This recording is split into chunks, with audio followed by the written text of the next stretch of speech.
Picture this. Turin, Italy, a sold-out arena roaring in a country that has never hosted a WWE premium live event before, and right there in the middle of all of it, Roman Reigns stands tall, World Heavyweight Championship in hand, after putting Jacob Fatu through a table and then hitting him with another spear for good measure.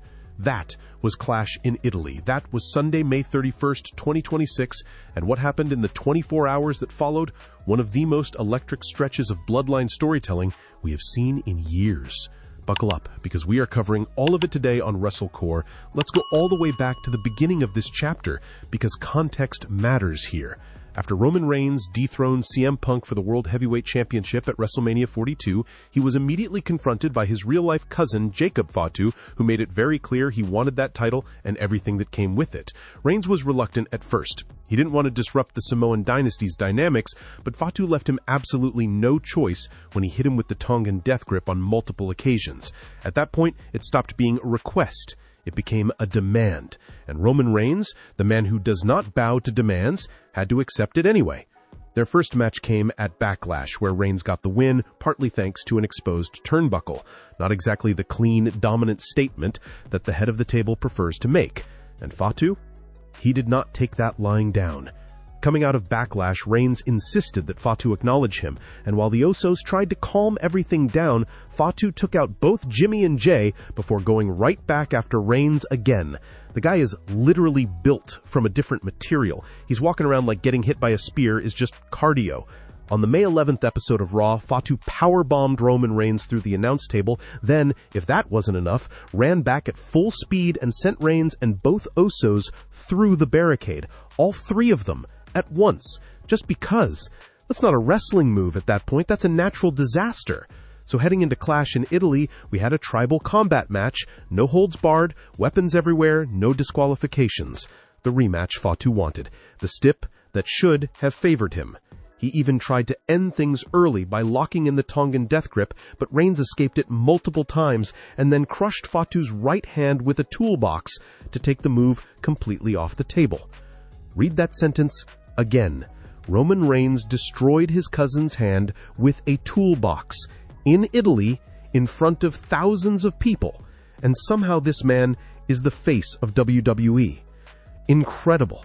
The match also saw Reigns blast Fatu with the steel ring steps over the top rope in a throwback to the legendary John Cena vs. Umaga spot, a thunderous spear through the ringside barricade that took out two members of the security team, and another explosive spear through a table. Fatu kicked out of Superman punch after Superman punch and literally laughed at Reigns in the process.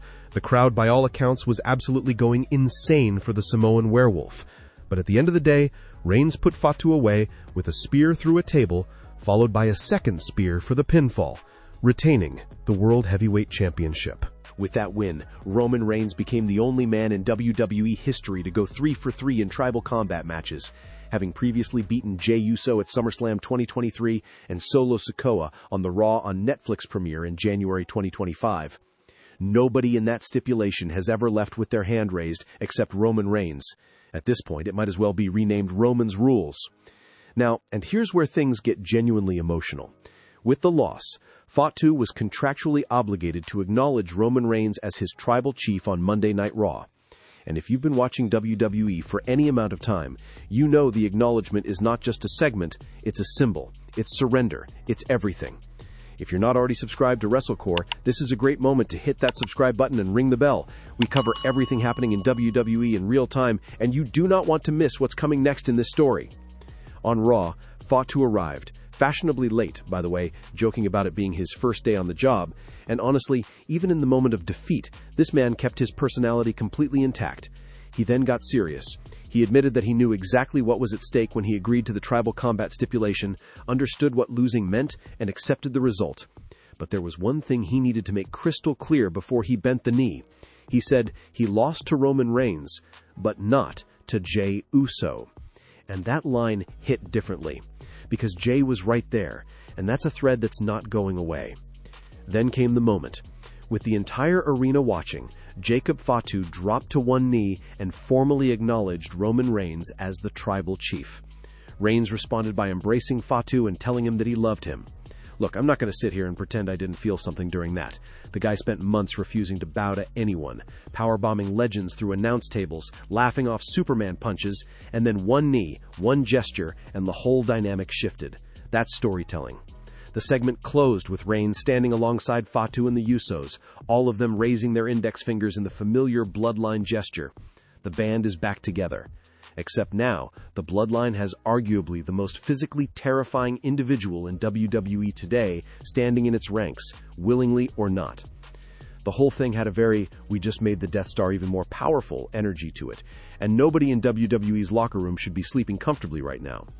And speaking of people who should probably not be sleeping comfortably, Roman Reigns had some words for a couple of specific names during the post-show media scrum following Clash in Italy. After retaining, Reigns was asked about what the win means, and he immediately flipped the question and made it about everyone else. Then he started dropping names. He directly called out LA Knight and Royce Keys, warning anyone who wants to run their mouth about the tribal chief or his family.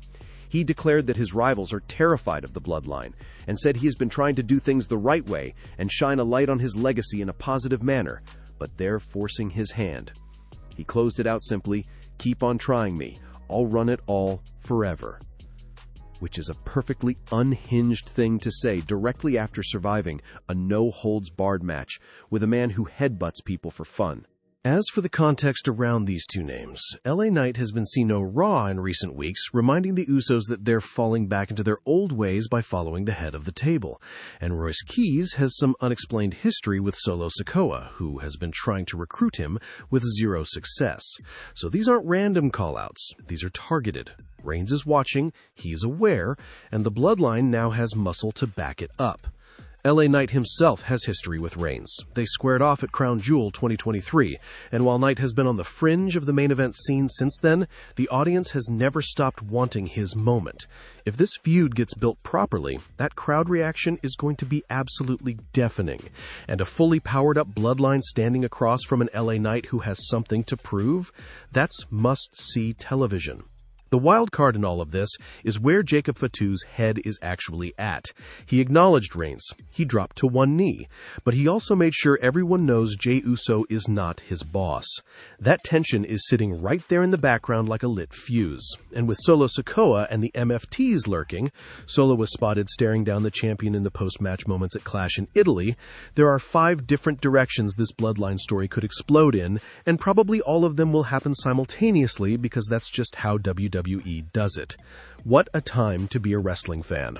Roman Reigns, now a 2-time World Heavyweight Champion, walking out of Italy with the belt, a newly acquired enforcer in Fatu, and the entire locker room on notice.